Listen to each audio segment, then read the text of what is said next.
Alright, so we're going to start off by getting our potatoes prepped so that they can start cooking while we go ahead and get everything else prepped off. I'm going to be doing about these medium-sized russet potatoes. I'm going to be cooking these inside the Instant Pot, but you know, you can bake your potatoes however you want to. This is just the way that I'm going to be doing it today.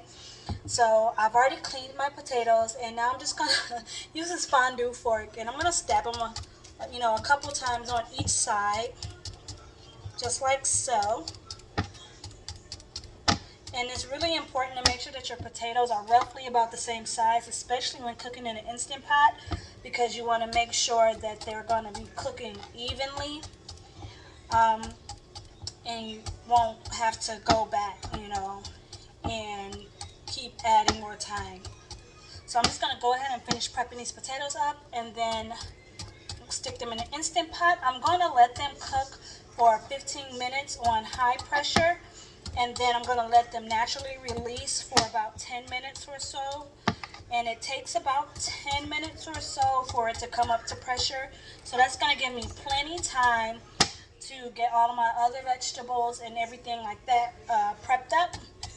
That way, once everything is done, we can just assemble these potatoes and we will be ready to eat. So let me just go ahead and finish this one up, and then we'll come back when it's time to prep the other veg. So there's some potatoes in the Instant Pot.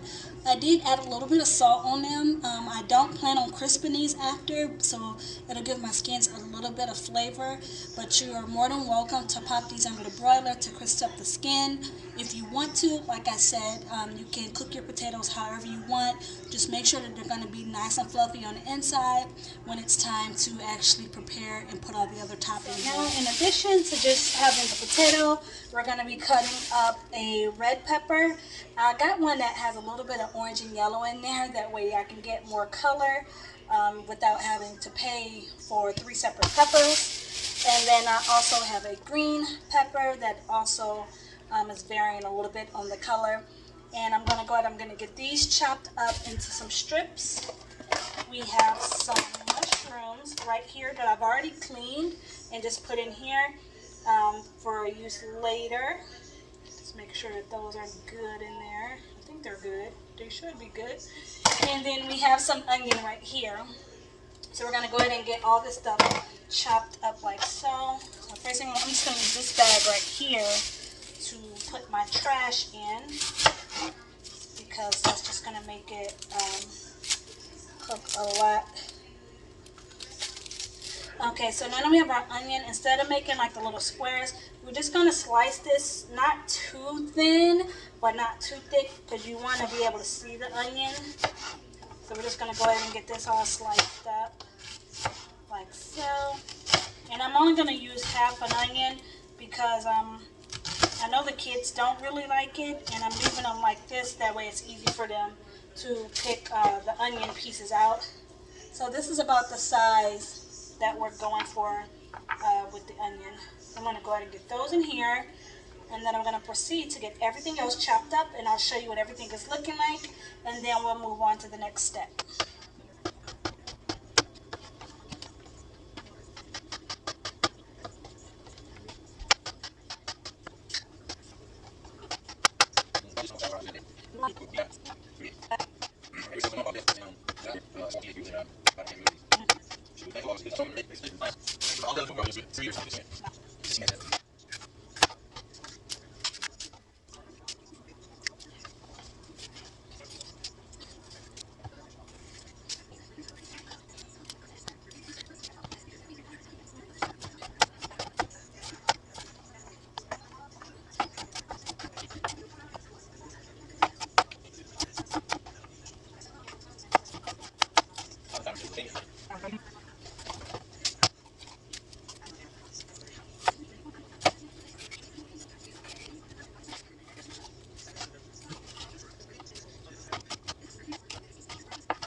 Alright, so this is about the size that you're going to want. your peppers to be, like this. So I got my green peppers, and then we have the red peppers. And we're just gonna set these off to the side while we go ahead and get the meat out. I'm gonna put the meat on here since this is usually where I cut my meat at, but since I'm gonna be cooking this all together, I didn't mind cutting my vegetables on here this time. So let's go ahead and grab the meat and get that all seasoned up. Alright, so this is the meat that we're gonna be using. This is a ribeye steak. And I only got one of them just because it's going to be getting sliced up and cooked with everything else. So I didn't really feel like I needed very much. But this is the steak we're going to be using. A nice flavorful one. And we're just going to try to cut this as thin as we can. And then we'll toss it with a little bit of salt and pepper. And set that to the side while we get our pans and everything else together. I'm going to go ahead and get this stuff sliced up, and then I'll come back to you guys so you can see about the size that I'm going for. You see that? How thin these pieces are? It's like I shredded this meat up into all these little pieces. Now all I'm going to do is sprinkle it with some salt, like so. Not too much. And then I'm going to take my glove off for a quick second and crack some pepper on it. And then we gotta put my glove back on if I can. Sorry for all the glove noise. And we're just gonna mix that up together like so. Now I'm only adding a little bit of salt and pepper here because I'm also gonna saute those veggies. I'm going to add some salt and pepper and garlic onto those. And we just don't want anything to be too salty. And then I'm also going to be making the provolone cheese sauce next. And I'll show you guys exactly how I'm going to be doing that. So I'm going to go ahead and get this kind of mixed up, like so. I'll just stick this in a bowl. Those potatoes are now cooking. And this is a piece of fat I didn't want. But if you guys notice, I did leave some of that fat in there because that's going to give the meat really good flavor. And we don't want to miss out on that. So I'm going to go ahead and get my pans and everything together so we can get all the vegetables and everything sauteed up. And then once all that's finished, we'll start on the cheese. Alright everyone, so what I'm getting ready to do now is saute the vegetables. Honey, fix your dress. And usually I will add some butter to the skillet first, but my little one's not supposed to have butter. So I'm just going to spray it with some butter spray. But I will be adding butter to the potatoes, so don't worry, we'll still have that. So I want to spray this really well. And then the first thing I'm going to do is, this is not all the way hot, but I'm going to layer the peppers on first, because these are probably going to take the longest. The meat's not going to take very long to cook because I sliced it so thin. But we're just going to go ahead and get all the peppers on here. Okay, go ahead, Nani. What do you have to say? Don't judge me, guys. She has her dress on backwards. But yeah, we're going to get all the peppers on. And then we're going to do a very, very light sprinkling of salt. Remember I said I'm just keeping the salt very light. So I just added a very light sprinkling of salt there. And then I'm going to sprinkle on the onions on top of those. Right now the heat isn't all the way up. Like so. So now we got our onions and we have our peppers. I'm going to snap a quick picture of that because that looks so yummy. Again, I'm going to add another quick sprinkle of the salt. And then I'm going to top that off with the mushrooms. Because these are like the most porous. And once these start to break down, like they'll break down, they're going to create a lot of liquid in here too. So I'm going to put these on top because I don't really want the bottom to start sweating or steaming or anything like that yet. So yeah, we're just going to layer these on here like so. And these also absorb some good flavor. So of course you guys know I'm going to be hitting these with some more of that salt right there. So I'm going to, again, sprinkle these with salt. This is also going to help draw out the moisture in those mushrooms and the onions. So I put some salt. Now I'm going to crackle in the pepper. And I'm getting stuff all over the stove. And I'm, not onion powder, I grabbed the wrong thing, y'all. Okay, we got some garlic. I'm using garlic powder, and I'm going to sprinkle that on top. Because once it starts to really cook down, I'm going to mix it all together. But since that mushroom holds so much good flavor, I really want to make sure that they have a lot of flavor in there. So I don't know if you guys can see it yet or hear it, but it is starting to sizzle, and that's what we want. So I'm going to let this sizzle like this for just a little bit longer before I start to mix this all together. Once I get it all mixed together and it starts to cook down some, I'll come back to you guys so you guys can see it, and then we'll go ahead and get started on the meat.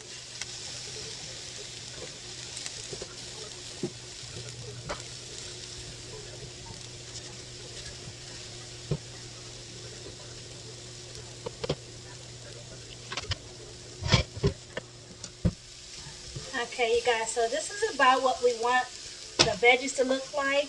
As you can tell, they're soft, but they're not like falling apart soft. So I'm going to go ahead and get these off of here because I like my veggies to not be like mushy, but they're like cooked. So we're going to go ahead, turn the fire down a little bit.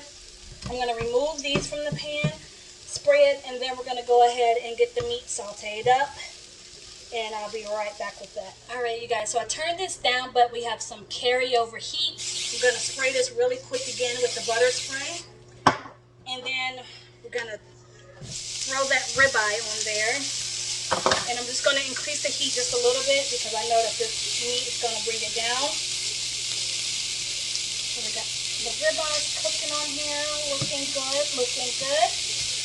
This is probably only going to take about maybe 2 or 3 minutes if that's a cook because of how fine the meat has been like shredded up. Now the one thing you don't want to do is like to overcook it. I know people are like, oh, I need the meat like well done. I do like to cook mine until it's done and it's not looking like this, but you don't have to cook it until it's like crispy or anything like that.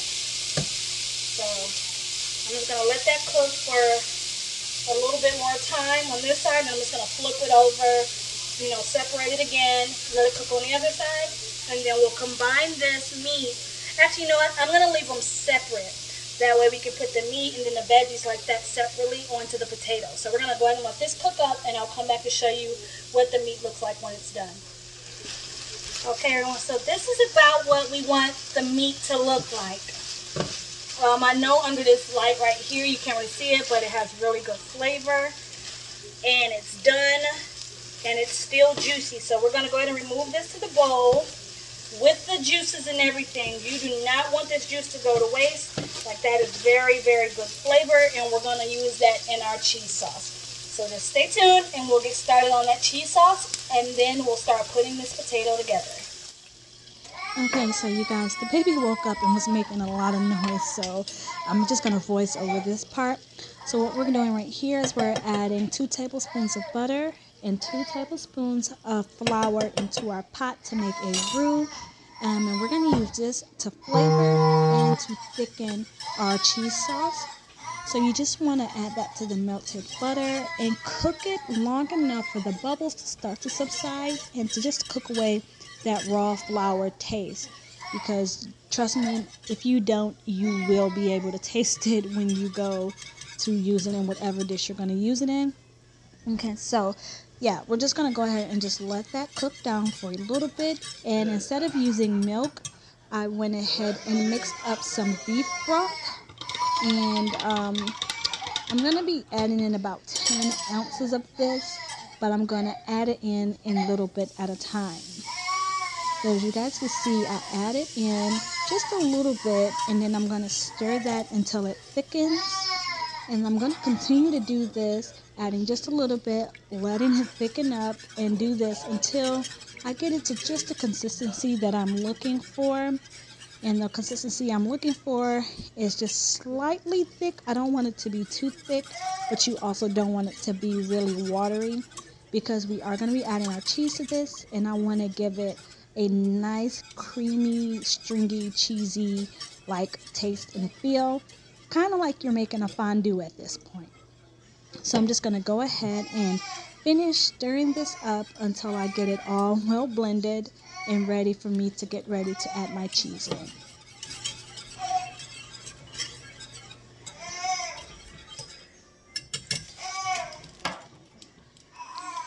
Okay, so the cheese that I'm going to be using is this smoked provolone cheese. I bought this in slices because they didn't have it in the block, and I prefer to use it in either the block or in the slices because the shredded cheese tends to have a coating that will cause it to be kind of like hard or, too thick. So I'd rather not use that. I just sliced up about 10 slices of this, and I'll be adding this in just a little bit at a time until I get it fully incorporated. Okay, so I'm just going to sprinkle that in just like that, not too much. And I do recommend that you kind of make sure that you stay close to the stove while doing this, unless you've already done this a couple times and you don't have to worry about maybe making it burn or breaking your cheese sauce. But you want to kind of stand there and stir constantly with this because it's going to seem really stringy and like it's not blending in at first. But trust me, just keep stirring and keep adding that cheese in there, and slowly it will come together. Also, I recommend that you keep the fire on the lower side. That way your cheese sauce don't break apart or you don't get any cheese burning on the bottom. So I'm just going to go ahead, finish stirring this in, and then I'll come back when it's at the consistency I want. Alright, so this is what you're looking for. I do recommend you stand by it so that it don't boil or your cheese your cheese sauce don't break. You see how smooth that is? That's what you're looking for.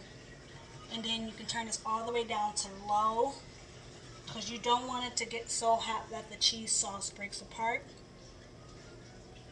But if you got it like this is what you want. And we're going to be layering that over the potato. Now it's time to put this potato together.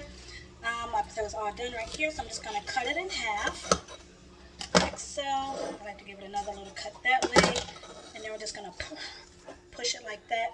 That potato is tender and it's very hot, so if your potato is like super hot like mine, I really don't recommend just kind of stabbing at it the way I did. And I'm going to drop a pat of butter in there, a little bit of salt. I've already been numbing on my husband's bowl already, so I'm like really anxious to get mine done. And I'm going to add some cracked black pepper in there, like so. And the first thing I like to do is just kind of break that potato up. I kind of let these sit inside the Instant Pot a little bit longer than I wanted, so the skin is kind of falling apart. But that's totally fine with me because it just makes it easier to eat, I guess. So I like to just mix this together right here with the butter and the salt. That way the potato has all that really good flavor in there. And you can see how fluffy the potato is. Alright, so once I get the potato all fluffed up and mixed, I'm going to stir my cheese sauce around again. I'm going to add a layer of this beefy, smoky provolone cheese sauce. I'm going to pour that right in there. I'm going to let that seep all the way down in there. Because when you get like a cheesesteak, I don't know if you guys are like me, but I love like extra cheese on my cheesesteak. So, yeah, so put that in there. And then I'm going to just take the rest of this meat that's left. I've already made everyone else's plate. And we're just going to layer that on like so. Make sure I get those juices from in here. Now, would I have liked more meat on mine? Yeah, but I had to make everybody else's plate, so this is what we have left. So we got our meat in there, and since this is just me left, I'm going to just use my fingers to add these peppers and onions and mushrooms on top of here, like so. I want some more onion. I like a lot of onion in mine. Wipe my hand off really quick, you guys. Turn the stove off. And then I'm going to add another layer of that cheese sauce right on top. Like so. And it's going to like settle down in there nicely. Oh, it's looking so good. I wasn't decided if I wanted to add sour cream or not, but we do have sour cream as an option. I'm not going to put it on right now, but I am going to give it another crack of that pepper and a little chive just because it's cute. And there you have it, you guys. My Philly cheesesteak or my cheesesteak potato with my smoked provolone cheese sauce. If you guys have any questions about it, feel free to drop them down below. Things like that. There we go. Yum.